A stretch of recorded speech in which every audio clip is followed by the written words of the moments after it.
Hi ಎಲ್ರಿಗೂ ನಮಸ್ಕಾರ. Universe love ಚಾನಲ್ಗೆ ನಿಮ್ಮೆಲ್ರಿಗೂ ಸ್ವಾಗತ. ಈಗ ಆಲ್ರೆಡಿ ತಮ್ಮನೇಲಿ ನೋಡಿರ್ತೀರಾ, ಏನಂತ ವಿಷಯ ಗೊತ್ತಾಗಿರುತ್ತೆ. ಅಲ್ಲ ಗುರು, ಇವರೆಲ್ಲ ಹೆಂಗ್ ಅಭಿಮಾನಿ ಆಗ್ತಾರೆ ಅಂತ. ಅಲ್ಲ, ಅವ್ರನ್ನ ಯಾರು ಫೋರ್ಸ್ ಮಾಡಿದ್ರು ಅವ್ರನ್ನ ಟ್ಯಾಟೋ ಹಾಕಿಸ್ಕೊಂತ?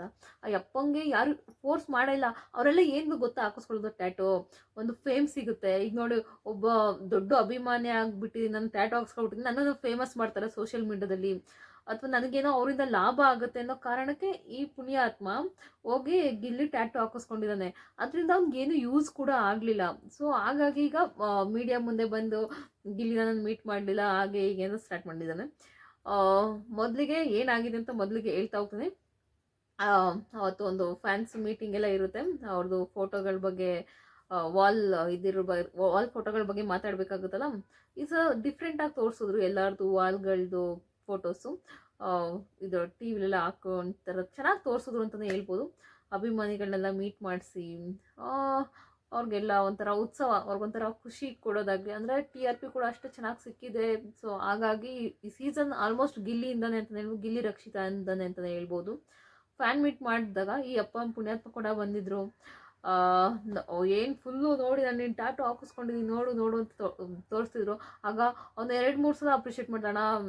ನಿಜವಾಗ್ಲೂ ನಂಗೆ ತುಂಬ ಖುಷಿ ಆಯ್ತಣ್ಣ, ನೀನು ಹಾಕ್ಸ್ಕೊಂಡಿದ್ದು ಏನು ಕಣ ಹಾಕಿಸ್ಕೊಂಡೆ ಅಂತ ಕೂಡ ಹೇಳ್ದ.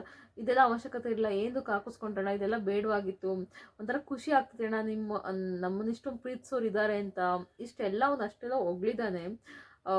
ಆದರೂ ಕೂಡ ಈ ಪುಣ್ಯಾತ್ಮ ಏನು ಮಾಡಿದ್ದಾನೆ ಅಂದರೆ, ಪುಣ್ಯಾತ್ಮ ಅಂತ ಹೇಳೋಕ್ಕೋಗಲ್ಲ, ಸ್ವಲ್ಪನಾದ್ರು ಬುದ್ಧಿ ಬೇಡವಾ ಗುರು?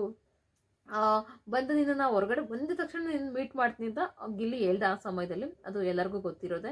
ಬಟ್ ಇವ್ರು ಏನು ಮಾಡಿದ್ದಾರೆ ಅಂದರೆ, ಬಂದು ನನ್ನ ಗಿಲ್ಲಿ ಮೀಟ್ ಮಾಡಿಬಿಡ್ತಾನೆ ಆ ಥರ ಎಲ್ಲ ಅಂದ್ಕೊಂಡಿದ್ದಾರೆ.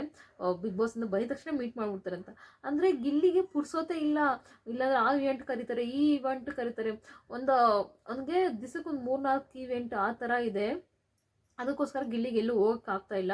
ಅಂದರೆ ನೆನ್ನೆ ಏನಂತ ಹೇಳ್ತಿದ್ದಾರೆ ಅವರು ಅಂದರೆ, ಅಲ್ಲೇ ಇದು ಸಾಯಿ ಗೋಲ್ಡ್ ಪ್ಯಾಲೇಸ್ಗೆ ಇದಕ್ಕೆ ಬಂದಿದ್ರಲ್ಲ, ಪ್ರಮೋಷನ್ಗೆ ಬಂದಿದ್ರಲ್ಲ, ಅಲ್ಲಿಂದ ನಮ್ಮ ಮನೆಗೆ ಒಂದು 2-3 ಕಿಲೋಮೀಟ್ರ್ ಅಷ್ಟೇ. ಬಂದು ನಾನು ಮೀಟ್ ಮಾಡ್ಬೋದಾಗಿತ್ತಲ್ಲ, ಏನಕ್ಕೆ ಮೀಟ್ ಮಾಡಲಿಲ್ಲ ಅಂತ. ಬಟ್ ಗಿಲ್ಲಿ ಈಗ ಅದನ್ನು ರಿವೀಲ್ ಮಾಡ್ತಿದ್ದಾರೆ. ಗಿಲ್ಲಿ ಅಲ್ಲಿ Shri Sai gold palace building ಮೇಲೆ ನಿಂತ್ಕೊಂಡು ಇಲ್ಲಿ ಟ್ಯಾಟೂ ಹಾಕಿಸ್ಕೊಂಡಿದ್ರಲ್ಲ, ಆ ಟ್ಯಾಟೂನ ಬಂದಿಲ್ವಾ ಅಂತ ಯಾರನ್ನೋ ಕೇಳ್ತಿದ್ರು. ಅದನ್ನ ಈಗ ಫುಲ್ ವೈರಲ್ ಮಾಡ್ತಿದ್ದಾರೆ. ಅಲ್ಲೂ ಕೂಡ ಗಿಲ್ಲಿ ಇವ್ರ ಅಪ್ಪನ ಕೇಳಿದ್ದಾರೆ. ಬಟ್ ಗಿಲ್ಲಿ ಅಷ್ಟೆಲ್ಲ ಪಾಪ ನನಗೂ ಯೋಚಿಸ್ತಿದೆ ಈಗ. ಗೈಸ್ ಏನು ಗೊತ್ತಾ, ಈ ಅಪ್ಪ ಬೇಕು ಅಂತ ಮಾತಾಡಿರಲ್ಲ. ಈಗ ನಮ್ಮನೇಲಿ ಈಗ ನನ್ನ ಗಂಡ ಹಾಕಿಸ್ಕೊಂಡ್ರು ಅಂತ ಅಂದ್ಕೊಳ್ಳಿ, ಆಗ ನಾವೇನು ಹೇಳ್ತೀವಿ, ನೋಡು ನೀನು ಬಂದು ಮೀಟ್ ಮಾಡ್ತೀನಿ ಅಂತ ಹೇಳ್ಬಿಟ್ರು, ಏನು ಬಂದೇ ಇಲ್ಲ, ಏನು ಫುಲ್ಲು ನಂದೇ ಒಂದೇ ಸಹ ಹಾಕಿಸ್ಕೊಂಡಿಲ್ಲ, ನಿಮ್ಮ ಅಪ್ಪ ಅಮ್ಮಂದು ಹಾಕ್ಸ್ಕೊಂಡು ನನ್ನ ಮಗಂದು ಹಾಕಿಸ್ಕೊಂಡಿಲ್ಲ, ಹೆಂಗೆ ಹಾಕಿಸ್ಕೊಂಡೆ ನೀನು, ನಿಂಗೆ ಅವರಿಂದ ಏನು ಲಾಭ ಬಂದುಬಿಡ್ತು ಅಂತ ಹಾಕಿಸ್ಕೊಂಡೆ, ಹಿಂಗೆಲ್ಲ ಅಂತೀವಲ್ಲ. ಸೊ ಹಂಗೆ ಅವ್ರ ಫ್ಯಾಮಿಲಿ ಕೂಡ ಅಂದಿರ್ತಾರೆ. ಅದೇ ಅಪ್ಪಂಗೆ ಹೊರಟಾಗಿದೆ. ಅದೇ ರೀತಿ ಅವ್ರ ಫ್ರೆಂಡ್ಸ್ ಎಲ್ಲ ಅಂತಿದ್ರಂತೆ, ಅಂದರೆ ಪಕ್ಕದವರು, ಏನಪ್ಪ ಬಂದು ಮೀಟ್ ಮಾಡ್ಬಿಟ್ಟಾಗಿಲ್ಲಿ, ಏನು ಬಂದು ಮೀಟ್ ಮಾಡ್ಬಿಡ್ತೀನಿ, ಏನು ಬಿಗ್ ಬಾಸ್ ಬಂದಿದ್ದ ತಕ್ಷಣ ಮೀಟ್ ಮಾಡ್ತೀನಿ ಅಂತಂದ. ಅಲ್ಲ, ಸಾಯಿ ಗೋಲ್ಡ್ ಪ್ಯಾಲೇಸ್ ಇದಕ್ಕೆ ಪ್ರಮೋಷನ್ಗೆ ಬಂದಿದ್ದ, ಇಲ್ಲಿಂದ ಇಲ್ಲಿಗೆ ಒಂದು 2-3 ಕಿಲೋಮೀಟ್ರು ಬಂದು ಆರಾಮಾಗಿ ಮಾಡ್ಕೊಂಡು ಹೋಗ್ಬೋದಾಗಿತ್ತು, ಏನಕ್ಕೆ ಬಂದಿಲ್ಲ? ಸುಮ್ಮನೆ ಒಂದು ಡವ್ ಆ ಥರ ಎಲ್ಲ ಇದು ಮಾಡಿದ್ದಾರೆ ಅವ್ರ ಊರವರು. ಅದು ಇವಂಗೆ ಸ್ವಲ್ಪ ಟ್ರಿಗರ್ ಆಗಿದೆ. ಇದಕ್ಕೆ ಕಾರಣ ಪಾಪ ಹೌದಲ್ಲ, ಅವನು ಅಭಿಮಾನದಿಂದ ಹಾಕಿಸ್ಕೊಂಡಿರ್ಬೋದು.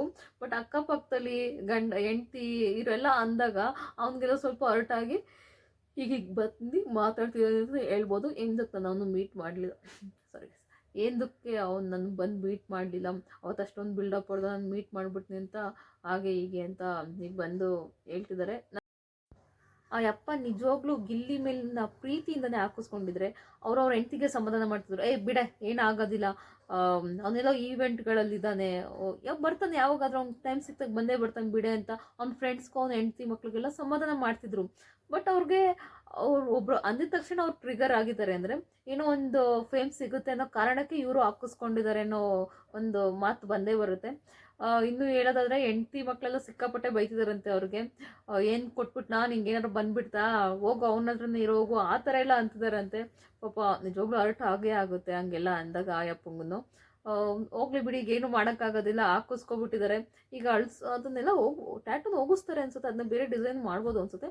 ನಾನು ಯಾರಿಗೆ ಹೇಳೋದಾದರೆ ನಾನು ಏನು ಹೇಳ್ತೀನಿ ಅಂದರೆ, ದಯವಿಟ್ಟು ನಿಮ್ಗೆ ಅಭಿಮಾನ ಇತ್ತಾ, ಪ್ರೀತಿ ತೋರಿಸಿ, ಅವ್ರಿಗೆ ಎಲ್ಲ ಥರ ಮಾಡಿ ಪ್ರೀತಿ ತೋರಿಸಿ ಓಟ್ ಹಾಕೋದೆಲ್ಲ ಓಕೆ. ಬಟ್ ದಯವಿಟ್ಟು ಯಾರು ದೊಡ್ಡ ಸೆಲೆಬ್ರಿಟಿಗಳಾದರೂ ಅಷ್ಟೇ ಯಾರ್ದು ಟ್ಯಾಟೂ ಹಾಕಿಸ್ಕೊಳಕ್ಕೆ ಹೋಗಬೇಡಿ. ನಿಮ್ಮ ಅಪ್ಪ ಅಮ್ಮ, ನಿಮ್ಮ ತಾಯಿ, ನಿಮ್ಮ ಮಕ್ಕಳು, ಹೆಂಡ್ತಿ ಅವ್ರು ನಿಮಗೆ ಸಾಕ್ತಾರೆ. ಅವ್ರು ಯಾರೋ ಬಂದು ನಿಮ್ಮನ್ನು ಸಾಕೋದಿಲ್ಲ. ಅದನ್ನು ಮರ್ತ್ಬಿಡಿ. ನೀವು ಟ್ಯಾಟೂ ಹಾಕ್ಸ್ಕೊಂಡ್ರೆ ಅವರಿಂದ ಏನೋ ಒಂದು ಲಾಭ ಸಿಗುತ್ತೆ ಅನ್ನೋದು ತಲೆಯಲ್ಲಿ ಇಟ್ಕೋಬೇಡಿ. ಫಸ್ಟ್ ಆಫ್ ಆಲ್ ನಿಮ್ಮ ಅಪ್ಪ ಅಮ್ಮಂದು ಹಾಕಿಸ್ಕೊಳ್ಳಿ, ಅಥವಾ ನಿನ್ನ ಹೆಂಡ್ತಿದು ಹಾಕಿಸ್ಕೊಳ್ಳಿ. ಅವರೇ, ನೀವು ಕೆಳಗೆ ಬಿದ್ದಾಗ ನೋಡೋದು ಅವರೇ, ನಿನ್ನನ್ನು ಸಾಕಿರೋದು ನಿಮ್ಮ ಅಪ್ಪ ಅಮ್ಮನೂ ಅವರೇ. ಸೊ ಅವ್ರಿಗೆ ಪ್ರೀತಿ ಕೊಡಿ. ಅವ್ರದ್ದ ಏನಾರ ಒಂದು ಟ್ಯಾಟೂ ಹಾಕ್ಸ್ಕೊಂಡು ಅವ್ರನ್ನ ಖುಷಿ ಪಡಿಸಿ. ನೀವು ಬೇರೆ ಯಾರನ್ನೂ ಖುಷಿ ಪಡಿಸೋ ಅವಶ್ಯಕತೆ ಇಲ್ಲ. ಸೊ ನೋಡಿ, ಹಿಂಗೆ ನೀವೇನೋ ಅವರಿಂದ ಲಾಭ ಬಯಸಿದ್ರಿ, ಅದಾಗಲಿಲ್ಲ, ಈಗ ಅವ್ರ ಮೇಲೆ ತಿರುಗಿ ಬೀಳ್ತಿದ್ದೀರಾ. ಸೊ ಇದೆಲ್ಲ ಬೇಡ ಅಂತ ನನಗನ್ಸುತ್ತೆ. ನಿಮಗೆ ಇದ್ರ ಬಗ್ಗೆ ಏನು ಅನಿಸ್ತು ಅಂತ ದಯವಿಟ್ಟು ಕಮೆಂಟ್ ಬಾಕ್ಸಲ್ಲಿ ಕಮೆಂಟ್ ಮಾಡಿ. ಪೂರ್ತಿ ವಿಡಿಯೋ ನೋಡೋದಕ್ಕಾಗಿ ಧನ್ಯವಾದಗಳು. Thank you so much.